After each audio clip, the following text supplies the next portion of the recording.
Rally भी होगा। उसके साथ साथ 15 अक्टूबर को हम लोगों को नागपुर जो हेडक्वार्टर है आरएसएस का, उसको घेराव करेंगे, क्योंकि अभी जो हमारा रोहतक में कार्यक्रम हुआ था डीएनए कॉन्फ्रेंस, वहाँ पे ब्राह्मणों द्वारा रोका गया और उसके बाद कानपुर में लगातार रोका गया। तो ये हमारा आर्टिकल 19 का हनन हो रहा है और ये हनन होने की वजह से हम लोग उनके विरोध में ऐसा करेंगे।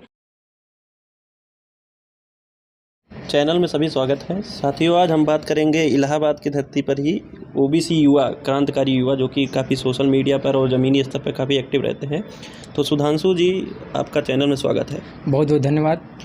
मैं आपसे पूछना चाहता हूं, जहां एक तरफ देश 75 साल देश की आज़ादी को हो गए, 75 साल की आज़ादी में ओबीसी का आज के डेट में हिस्सा कहां पर है कि नौकरियों में और देखा जाए तो सरकारी विभाग में और संस्थानों में और जल जमीन जंगल में आज ओबीसी कहाँ दिखाई देता है आपको, किस पायदान पे? जैसा कि अभी 15 अगस्त को पूरे देश में अमृत महोत्सव मनाया गया आज़ादी का, और वो अमृत महोत्सव किसके द्वारा मनाया गया? वो प्रधानमंत्री ने 13 तारीख से ही वो लगातार ऐसा प्रचार करने लगे कि हमें अमृत महोत्सव मनाना है, और हमारे लोगों ने तुरंत झंडा लगाकर, सभी राष्ट्र ध्वज लगाकर उन्होंने ऐसा प्रचार प्रसार करने लगे और अमृत महोत्सव मनाने लगे। क्या अभी देश आज़ाद हुए 75 साल हो गए और 75 साल की इस आज़ादी में जो 60% ओबीसी है, 1831 के जनगणना के अनुसार ओबीसी इस देश में 60% है, लेकिन उन 60% ओबीसी का अभी तक जाति जनगणना नहीं हो पाया है। और जाति जनगणना जब होगा तब उनको अपने हिस्सा, हक, अधिकार और जो भी संवैधानिक अधिकार उनको मिलेगा। आज तक ओबीसी न कार्यपालिका में है, न विधायिका में है, न मीडिया प्रसार में है, न कि न्यायपालिका में, कहीं भी नहीं दिखाया जाता, न कि बिजनेस उसमें है, किसी भी प्लेटफॉर्म पर ओबीसी नहीं है।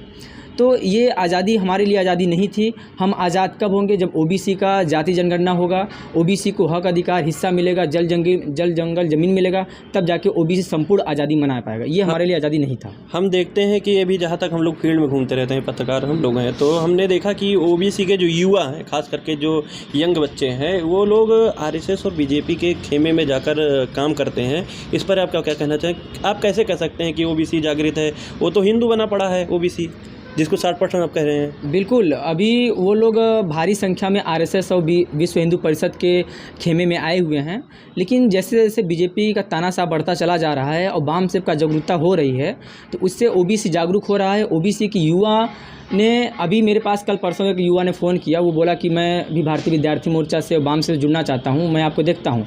तो इस प्लेटफार्म पे, वाम से के प्लेटफार्म से और ओबीसी को जगाया जा रहा है, और बड़े तादाद में ओबीसी जुड़ने वाले हैं, बहुत जल्द जुड़ेंगे। और ऐसा नहीं है, उनके तरफ जो भी हैं वो बहुत कम मात्रा में है।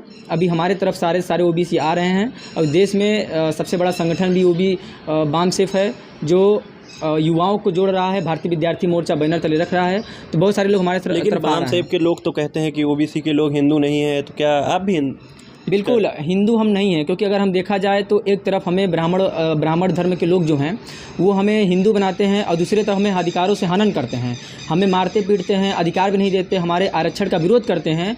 एक तरफ वो विरोध करते हैं, एक तरफ हिंदू कहते हैं। तो हम ऐसा हिंदू धर्म हमें नहीं चाहिए जो हमारा विरोध भी करे और हमें हिंदू भी कहे।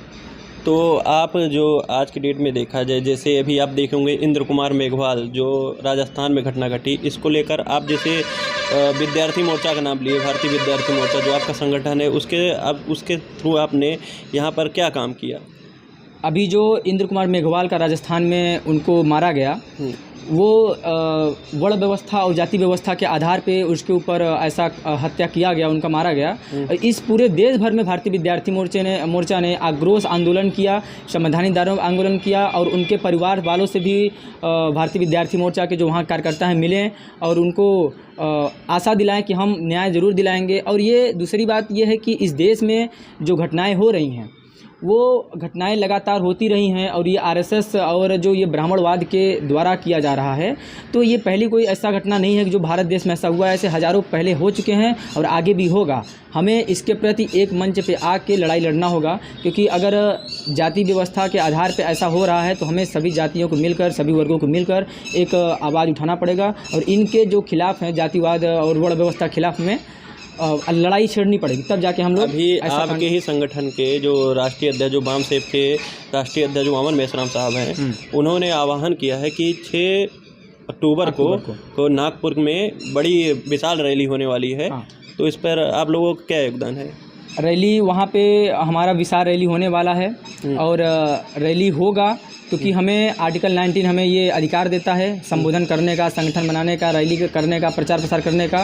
रैली भी होगा। उसके साथ साथ 15 अक्टूबर को हम लोगों को नागपुर जो हेडक्वार्टर है आरएसएस का, उसको घेराव करेंगे क्योंकि अभी जो हमारा रोहतक में कार्यक्रम हुआ था डीएनए कॉन्फ्रेंस, वहाँ पे ब्राह्मणों द्वारा रोका गया और उसके बाद कानपुर में लगातार रोका गया। तो ये हमारा आर्टिकल 19 का हनन हो रहा है और ये हनन होने की वजह से हम लोग उनके विरोध में ऐसा करेंगे और 15 तारीख को घेराव होगा। उसके पहले 6 अक्टूबर को विशाल महारैली हम लोग लेकर भारत मुक्ति मोर्चा, बहुजन क्रांति मोर्चा, भारतीय विद्यार्थी मोर्चा, सभी ऑफशूट विंग, बहुजन मुक्ति पार्टी, सभी ऑफशूट विंग 89 संगठन हमारे साथ है और सब के सब वहाँ पर रैली में महारैली करने के लिए जाएंगे। बहुत बहुत धन्यवाद।